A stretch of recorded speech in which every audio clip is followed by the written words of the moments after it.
Сәлем, құрметті достар. Дәл қазір біз өзіміздің екінші видеомызды түсірудеміз.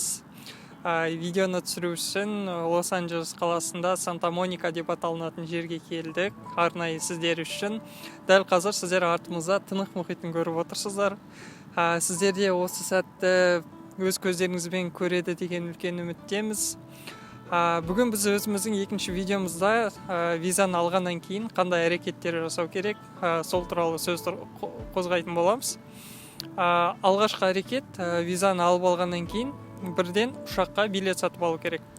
Билетті сатып алу үшін интернетке кіріп, бағаларды бір-бірімен салыстырып, қайсысы сізге үнемді болады, соған аса мән беріңіз. Және ең маңызды сәт, консульствоға барған кезде Да, вам не обязательно бронировать авиабилет, чтобы показать консульству или посольству, поэтому можете не париться и не делать этого. Не ищите. Билетті негізі консулға барып, визаны алып алғаннан кейін алсаңыздар да ештеңе етпейді. Бұл аса қатты маңызды нәрсе емес. Билетті алып алдыңыздар, жолға дайындалу керек. Енді одан кейінгі жасайтын екінші әрекет қандай? Второй шаг – это жилье. Мы внизу оставим ссылку на группу в WhatsApp Арсини. Арсини – это такой классный люксовый комплекс, где живут все наши казахстанские, вообще СНГшные люди.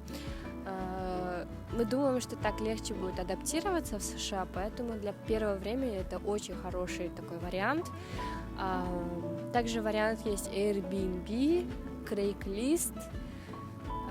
Мы внизу в описании оставим все ссылки, все группы. Шынымен біз қазір осы Арсени деп аталынатын үлкен үйде тұрып жатырмыз. Сонымен қатар Арсени группасынан бөлек Лос-Анджелеске қатысты орыстардың немесе қазақтардың жиналған арнайы телеграмда группалары бар. Солардың да ссылкаларын сіздер үшін қалдырамыз. Осылайша сіздер өздеріңізге оңай түрде тұратын баспана таба аласыздар. Одан кейін консульствоға барған кездегі маңызды сәттердің бірі Airbnb мен пәтер алам деп айтпауға тырысу керек. Себебі неғұрлым аз ақша құртатын болсаңыздар, соғұрлым визаны алуға деген шанс көбейеді, былайша айтқанда. Одан кейінгі үшінші әрекет,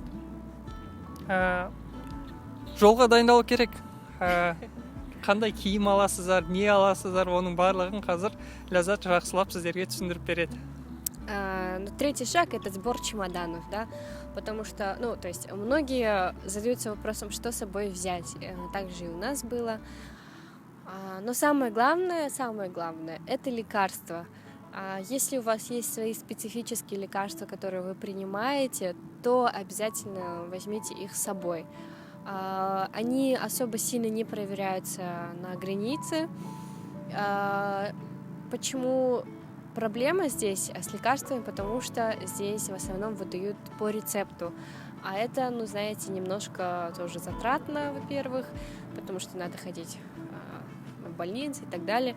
Мы создали свою аптечку, взяли все необходимое и привезли с собой, и мы не испытали никаких проблем при въезде, поэтому не бойтесь, привозите все необходимое с собой, лекарства. Жолға дайындалатын кезде өзімізге кішкентай ғана тізім жасап алдық. Сол тізімде дәрілер де болды. Одан бөлек тағы не аламыз, қандай киім қажет, оның барлығымыз алдын ала жазып алдық. Себебі сіздер ұшақтың билетін сатып алған кезде сіздерге максимум 25-26 килограмм, тіпті одан аз алуға болады. 23 килограмм болды біздің билетте. Сондықтан қажетсіз заттарды алмауға тырысыңыздар. Да, все остальное можно здесь найти, как все говорили, так оно и есть. Все остальное можно здесь без проблем найти. Также есть список магазинов русских, и не только, но в следующем видео мы постараемся вам лучше и краше предоставить эти списки. Одан кейінгі маңызды сәт өздеріңізбен бірге қандай техниканы алу қажет. Техниканы өздеріңізбен бірге алатын кезде сіздер жазуларға мән беріңіздер. Ол жерде 110 вольтты қолдайтын болса ғана өздеріңізбен алыңыздар, себебі ақшта тек қана 110 вольтпен жұмыс істейді техниканың барлығы, ал бізде өздеріңіз білесіздер 220 вольт. Егер мына жаққа алып келіп абайсызда қосып жіберсеңіздер күйіп кетуі мүмкін. Сонымен қатар переходник қажет болады.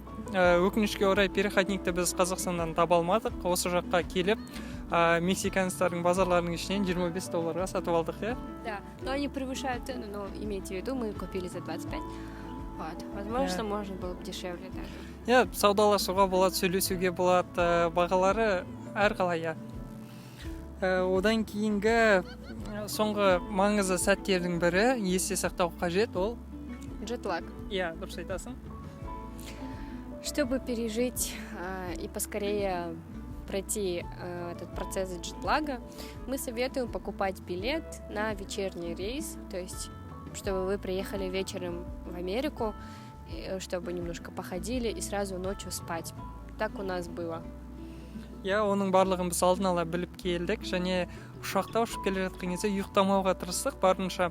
Ал мына жаққа келген кезде біз түнде ұшып келді, бірден ұйықтадық. Ертесі күні тұрған кезде ондай қатты бір джетлагты сезінген жоқпыз. Бірден осы жақтағы өмір барысына кірісіп кеттік. Жалпы бүгінгі біздің екінші видеомыз осындай қысқа ғана түрде сіздерге қажетті мәліметтерді жеткізуге тырыстық. Біздің үшінші видеомызды көріңіздер, жазылуды ұмытпаңыздар. Екінші, енді болашақта үшінші видеомызды көрсін деген ғой. Подписывайтесь, ребята, ставьте лайки, комментируйте, пишите свои отзывы. Мы будем стараться исправлять и делать лучший контент на самом деле. Видеоның астында кім не жазды, қанша қаралым болды, оның барлығын біз өзіміз бақылап отырамыз. Сондықтан көбірек сіздер қарайтын болсаңыздар, біздер көбірек видео түсіруге тырысатын боламыз. Бізбен бірге болыңыздар. Рахмет үлкен.